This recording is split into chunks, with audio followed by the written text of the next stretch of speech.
ফের দুর্যোগের পূর্বাভাস বাংলায়। এখনই থামছে না বৃষ্টি। ফের কলকাতা সহ বাংলার এই জেলাগুলিতে কালবৈশাখী সহ ভারী বৃষ্টির সতর্কতা জারি করল হাওয়া অফিস। তো ফের কবে কখন থেকে কলকাতা সহ বাংলার কোন কোন জেলাগুলিতে কালবৈশাখীর সঙ্গে ভারী বৃষ্টির সতর্কতা জারি করেছে আলিপুর আবহাওয়া দফতর, এবং এই বৃষ্টি আরও কতদিন ধরে কোন কোন জেলাগুলিতে চলবে, কি বলছে আবহাওয়া দফতরের পূর্বাভাস, বিস্তারিত জানিয়ে দেব ভিডিওতে। সঙ্গে থাকুন আর আবহাওয়ার প্রতিনিয়ত আপডেট পেতে আমাদের ইউটিউব চ্যানেলটি সাবস্ক্রাইব করুন। রাতে ফের দক্ষিণবঙ্গে হতে পারে ঝড় বৃষ্টি। কলকাতা সহ সব জেলায় 50 থেকে 60 কিলোমিটার বেগে বইতে পারে ঝোড়ো হাওয়া। দক্ষিণবঙ্গের বেশ কিছু জেলায় ভারী বৃষ্টির সম্ভাবনা রয়েছে। রবিবার 12 মে পর্যন্ত উত্তরবঙ্গে চলবে টানা বৃষ্টি। রবিবারের পর থেকে কমবে বৃষ্টি, বাড়তে শুরু করবে তাপমাত্রা। কলকাতায় আজ শনিবার 11 মে বজ্রবিদ্যুৎ সহ বৃষ্টির পূর্বাভাস রয়েছে।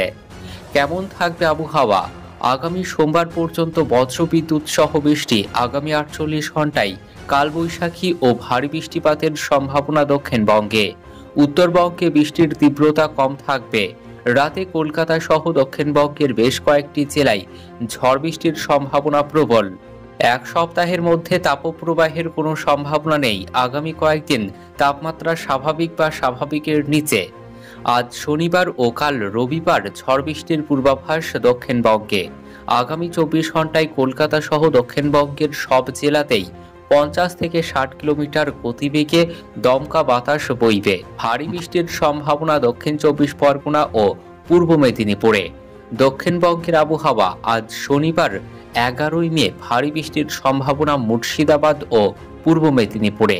কালবৈশাখীর মতো পরিস্থিতি তৈরি হতে পারে বীরভূম, মুর্শিদাবাদ, নদিয়া, পূর্ব মেদিনীপুর, উত্তর ও দক্ষিণ 24 পরগনা, এই 6 জেলাতে 40 থেকে 50 কিলোমিটার গতিবেগে দমকা বাতাসের সঙ্গে বজ্রবিদ্যুৎ সহ বৃষ্টি হতে পারে দক্ষিণবঙ্গের অন্যান্য জেলাগুলিতে। দক্ষিণবঙ্গে আগামীকাল রবিবার ও সোমবারেও দমকা ঝোড়ো হাওয়া 30 থেকে 50 কিলোমিটার এবং সঙ্গে বজ্রবিদ্যুৎ সহ বৃষ্টির সম্ভাবনা। আগামী মঙ্গলবার থেকে বৃষ্টি কমবে, তাপমাত্রা বাড়তে পারে। মৎস্যজীবীদের জন্য কোনো সতর্ক বার্তা নেই। উত্তরবঙ্গের আবহাওয়া। উত্তরবঙ্গে রবিবার পর্যন্ত বজ্রবিদ্যুৎ সহ বৃষ্টির পূর্বাভাস রয়েছে। একই সঙ্গে 30 থেকে 40 কিলোমিটার গতিবেগে দমকা ঝোড়ো বাতাসের সম্ভাবনা রয়েছে। আগামী সোমবার বৃষ্টির সম্ভাবনা বাড়বে উত্তরবঙ্গের পার্বত্য এলাকায়।